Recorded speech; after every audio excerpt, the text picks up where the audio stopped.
Dans la dernière vidéo, je vous demandais si vous trouviez bon gustativement la créma qu'il y a sur l'expresso. Aujourd'hui, on va voir ensemble ce que la recherche scientifique en dit et peut-être qu'après avoir visionné cette vidéo, votre avis sur le sujet peut changer. Analysons différentes crémas. Si votre expresso n'a pas de créma du tout, c'est soit que l'extraction est trop rapide et manque de pression, soit que le café est trop vieux. On peut obtenir une couleur blanche, une couleur plus foncée, ou bien une créma tigrée. De manière générale, il ressort que plus la torréfaction est forte, plus la créma sera foncée. Cela serait dû à des petites particules de mouture qui coloreraient la créma. Une étude présentée par Britta Folmer montre plusieurs faits intéressants. Si vous souhaitez voir la présentation de cette étude, elle est disponible en anglais sur YouTube, le lien est en description. Pour résumer, elle a fait goûter un café identique avec une quantité différente de créma.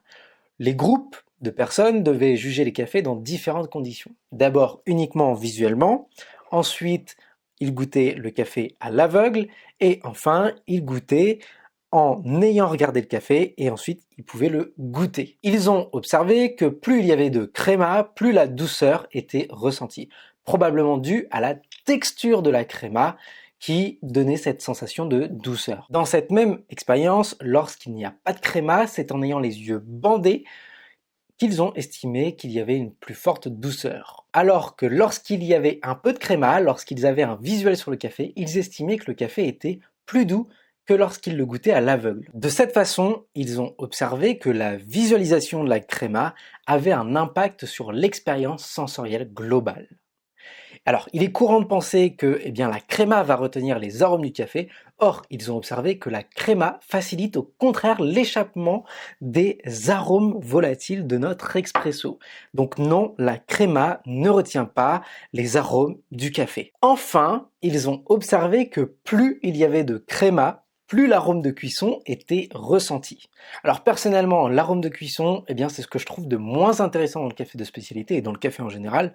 Je recherche plutôt un café qui va mettre en avant le terroir ou bien un travail sur le traitement du café, c'est-à-dire s'il a été séché, s'il a été fermenté, s'il a été lavé, bref, tout ce travail des producteurs et du torréfacteur. Bon, alors avant de vous quitter, je vous propose de faire une expérience gustative toute simple. Vous faites 2 expressos identiques et il y en a un où vous allez retirer la créma. Là, j'ai mes 2 cafés. Maintenant, je vais fermer les yeux et mélanger les cafés et je vais les goûter. Allez, c'est parti. Je ferme les yeux et je vais essayer de mélanger ces 2 espressos. Alors déjà au nez, qu'est-ce qu'on va sentir ? Ouais, non, je sens pas une différence notable pour dire lequel a une créma ou n'a pas de créma. Là, vraiment. Ici, je ressens un peu plus d'arôme. Allez, c'est dans celui-ci que je ressens le plus d'arôme. Ici, je sens qu'il y a moins de texture, que le café est plus aqueux. Néanmoins, dans celui-ci, je ressens plus d'amertume en fin de bouche. Bah voilà.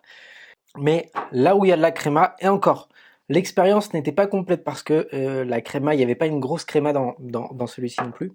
Mais ce que je peux affirmer, c'est qu'il y a un peu plus d'amertume, je ressens un peu plus d'amertume là où il y a de la créma, un peu moins d'amertume là où il n'y a pas de créma, plus de viscosité là où il y a de la créma et un café qui est plus aqueux ici. Lequel je préfère ?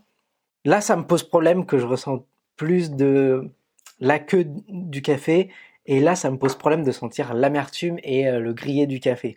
Donc je suis partagé en fait. J'ai pas de préférence, vraiment. Allez, avec créma. Ouais, c'est mon avis. En tout cas pour ce genre de café, avec créma, parce que la créma n'était pas grande, donc avec créma. Bon, moi je me pose une question. Dans l'imaginaire collectif, la créma est recherchée et mise en avant comme quelque chose de positif. On la voit même dans les pubs comme quelque chose de sensuel. Et on peut remettre en doute cet aspect positif car on l'a vu, la créma n'est pas un critère déterminant pour avoir un bon café. On peut très bien avoir un robusta qui contient moins de graisse, qui va être moins sucré et avoir une plus grande créma. Donc au niveau gustatif, la créma, c'est pas ce qui fait qu'un café c'est bon ou pas bon.